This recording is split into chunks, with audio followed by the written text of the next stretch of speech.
a special treat for you this week. Again, we had Kaayla Daniels on our podcast this week. She just released her new book, Nourishing Broth, which is all about bone broths and stock and slow cooking and all that kind of stuff that you're all over. So what have you got for us today? Awesome stuff. So I thought we'd go through one of Kayla's recipes. This one's the slow cooker herbed beef shank broth. Very, very simple, but so nutritious and nourishing for us. So the ingredients to start with, we've got about almost 2 kilos worth of beef shanks. We've got some leek, we've got some parsley, we've got some thyme, we've got a nice bit of ginger, we've got a clove or 2 cloves of garlic, we've got some chili, bay leaves, cracked pepper, cumin seeds, and then some turmeric as well. So they're all the ingredients. And what we're going to do, we're going to fry these up in the fry pan just with a bit of coconut oil so they brown. And then we're just going to throw it straight into the slow cooker. We'll chop up the other veggies and herbs, throw it in the slow cooker, then cover it with about 5 litres of water. So people say quite a lot, Cam, oh, you know, cooking healthy takes too much time. We're about to make this in front of you. How long do you reckon it'll take? 5 minutes, not even. Like, that's the thing that I'm surprised that people assume that good food takes a while to cook, but it's literally doesn't take no time at all. So we'll do that for you right now. Alright, here we go.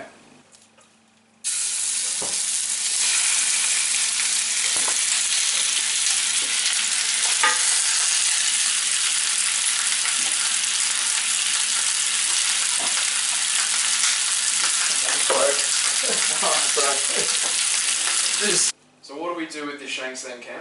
Okay, so we got the shanks cut in half, and what I did, I preheated the stove over here with a big pan. You can either pan fry them or you can throw them in the oven.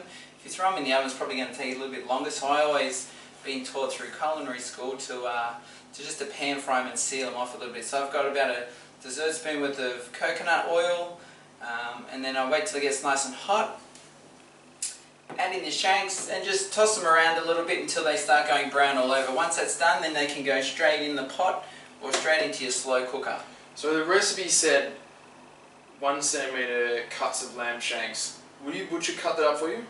You can ask, he might do that, depends on how busy he is. However, we've left them at, you know, half a shank each, and I think that's fine.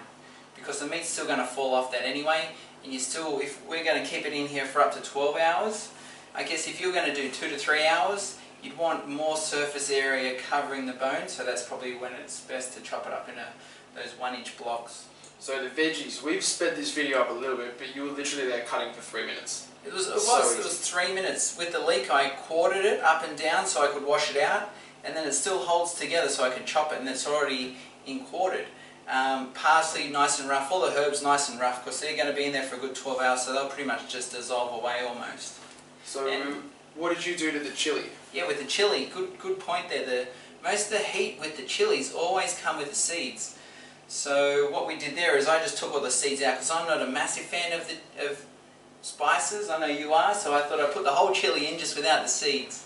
Right. So what are some of the benefits of bone broth, Cam, just while we got it sizzling away there? Well, it's sitting here now. It literally took us, what, less than 5 minutes? About that. To get into this pot now, and all we need to do is leave it. You can leave it for 2 to 3 hours at the least, but I like 12 hours. That way we're going to pull a lot more of the minerals out of the bones, and we're going to get a lot more nourishment from that. So reading Kayla's book and also Sally Fallon's book, The Nourishing Traditions, I've learnt a lot about gelatin, about bones. So gelatin's amazing for our joints, our bones, our cartilage. It's very anti-inflammatory. It's amazing for the gut. So if you guys are having this, or anyone's got digestive issues, I'd really recommend making one of these a week and having at least a glass of the broth at every meal if you could. So how much for 2 people do you reckon that will make? How long will that last us? There was probably about 5 litres of water, wasn't there? About that. And, you know, 2 kilos of shanks, we could spread that out with the liquid itself over probably a cup a day for both of us. For how long? Well, I reckon 4 or 5 days. And like I said, it only took 5 minutes, so all we got to do again is get the same ingredients. When this is just about done, the day before, put on a new one so that when this one runs out, the new one's pretty much finished. I like it. So there you go, that's out of Kaayla Daniels' book, Nourishing Broth. Go and listen to our podcast. Go and get the book, it's an awesome book. Did you like it? Amazing, yeah, really cool. I'm still getting my way through it, but some really cool recipes in there, guys. Well, I like the fact that you got some good recipes out of that to cook for me. We'll see you next time on Raw Health TV.